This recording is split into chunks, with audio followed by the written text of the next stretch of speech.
Do not be afraid. யோவான் 6:20.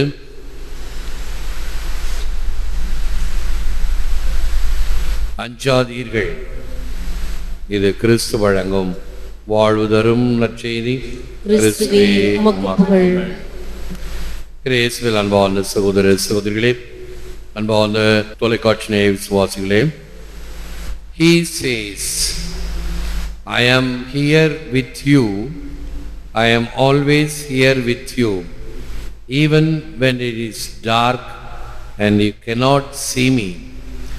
நான் உன்னோடு இருக்கிறேன், எப்பொழுதும் உன்னோடு இருக்கிறேன், ஒருவரும் பார்க்க முடியாத இருளிலும் உன்னோடு இருக்கிறேன்.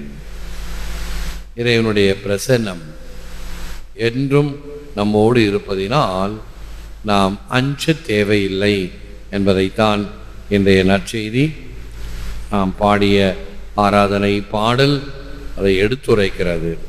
1 அருளப்பர் 1:5 God is light, in him there is no darkness at all. சங்கீதம் 27:1 The Lord is my light and my salvation, whom shall I fear? ஆண்டவரே என் ஒளி, அவரே என் மீட்பு, வேறு யாருக்கு நான் அஞ்ச வேண்டும்? அந்த ஒளி இருளில் ஒளிர்ந்தது, இருள் அதன் மேல் வெற்றி கொள்ளவில்லை. இருள் ஒரு பக்கம், அருள் ஒளி இன்னொரு பக்கம். இயேசு கொடுப்பது அருள் ஒளி, சாத்தான் கொடுப்பதோ இருள். ஆக இந்த இருளிலே நாம் பயப்படுகிறோம், கண்ணுக்கு எதுவும் புலப்படவில்லை, ஆகவே அச்சம் நம்மை கவுகிறது. ஆனால் ஒளியாம் கிறிஸ்து நம் உள்ளத்தில் இருந்தால் அது தெளிவாக எதையும் பார்க்க கணிக்க உதவுகிறது. ஆகவே தான் ஆண்டவரே என் ஒளி, அவரே என் மீட்பு, இந்த பயத்திலிருந்தும் அச்சத்திலிருந்தும் பல வகையான நடுக்கத்திலிருந்தும் இறைவன் என்னை காப்பாற்றுகிறார். We see things not as they are, but as we are. HM. தமிழின் சன். நாம் பொருட்கள் எப்படி இருக்கிறதோ அப்படியே பார்க்காமல் நாம் இருப்பது போல் பார்க்கிறோம்.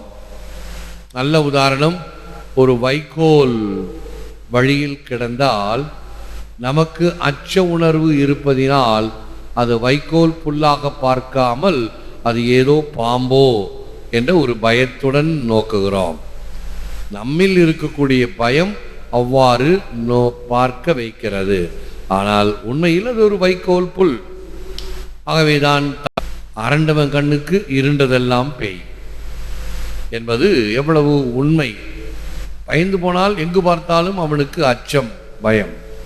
நிறைய கவிஞர்கள் இதை பற்றி பாடியிருக்கிறார்கள்.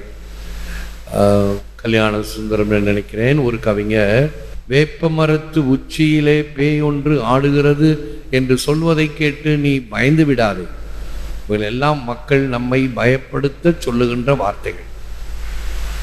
உன்னில் இறைவன் இருக்கிறார் என்பதை இன்னும் ஆழமாக பற்றிக்கொள், அப்பொழுது எதுவும் உன்னை அச்சுறுத்தாது. Before our personal frailness to successfully carry out the mission the Lord has asked us to do, a vocation, an apostolic project, a service, we may console ourselves just knowing the Virgin Mary. Prayer is the most powerful form of energy one can generate.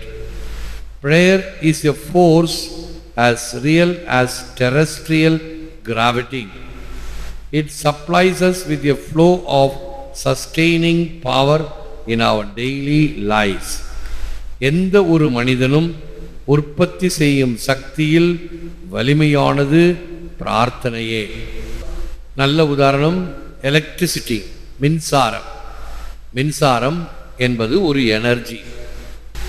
பல வகையிலே நாம் இந்த மின்சாரத்தை உருவாக்கி அதை பயன்படுத்துகிறோம். பல வகையான செயல்பாடுகள், விளக்குகளாக, விசிறிகளாக, இன்னும் பல வகையான கருவிகளிலே இதை பயன்படுத்துகிறோம். இந்த சக்தி அதைவிட மிக சிறந்ததும் வல்லமையானதும் இந்த பிரார்த்தனை என்ற ஜெபம். ஜெபத்தில் அவ்வளவு சக்தி உள்ளது. பிரார்த்தனை மிகவும் சக்தியுள்ள சக்தியாக இருக்கிறது. அது நம் அன்றாட வாழ்வில் நிலையான சக்தியாய் வழிந்தோடுகிறது. More things are wrought by prayer than this world dreams of என்பது அருமையான ஆங்கில கவிதை. பல காரியங்கள் மனிதனால் நினைக்க முடியாத, எண்ண முடியாத, கற்பனையில் நினைக்க முடியாத காரியங்களை கூட ஜெபம் சாதிக்கும். God is willing to walk a mile for every step we take. நாம் எடுத்து வைக்கும் ஒவ்வொரு அடிக்கும் கடவுள் என்னோடு 1 மைல் தூரம் நடக்க ஆயத்தமாயிருக்கிறார். நான் என்ன முயற்சி செய்கிறேன், அந்த முயற்சியை இறைவன் தன்னோடு சேர்ந்து எனக்கு மிகுந்த ஆதரவாக இருக்கிறார். நாம் செய்வது சிறிய முயற்சியாக இருக்கும், ஆனால் கடவுள் கொடுப்பது ஏராளம், தாராளம். திருப்பாடல் 121, விண்ணையும் மண்ணையும் உள்ளடக்கிய ஆண்டவரிடமிருந்தே எனக்கு உதவி வரும். அவர் கால் இடராதபடி பார்த்து கொள்வார். உம்மை காக்கும் அவர் உறங்கிவிட மாட்டார். ஆண்டவரே உம்மை காக்கின்றார். அவர் வலப்பக்கத்தில் உள்ளார். அவரே உமக்கு நிழல் ஆவார். நீர் போகும்போதும் உள்ளே வரும்போதும் இப்போதும் எப்போதும் ஆண்டவர் உன்னை காத்தருள்வார். செபிப்போம், விழுந்தால் இருப்போம். Dear Lord, help us to remember that when the dark and stormy nights come into our life, you are there. We have no need to fear. May your love be upon us, O Lord, as we place all our trust in you. எங்கள் அன்பான ஆண்டவரே, எங்கள் வாழ்வின் இருள் சூழ்ந்த சஞ்சலமான இரவுகளிலும் நீர் எங்களோடு இருக்கின்றீர். நாங்கள் அச்சப்பட தேவையில்லை என்பதை உணரச் செய்தருளும். எங்கள் முழு நம்பிக்கையும் உம்பால் வைத்துள்ள நிலையில் அன்பு எங்கள் மேல் இருப்பதாக. உம்மை நோக்கி செபிக்கும் பொழுதெல்லாம், உம்மை நோக்கி பார்க்கும் பொழுதெல்லாம் ஒரு உத்வேகத்தை தருகின்றேன், எழுச்சியை தருகின்றேன்.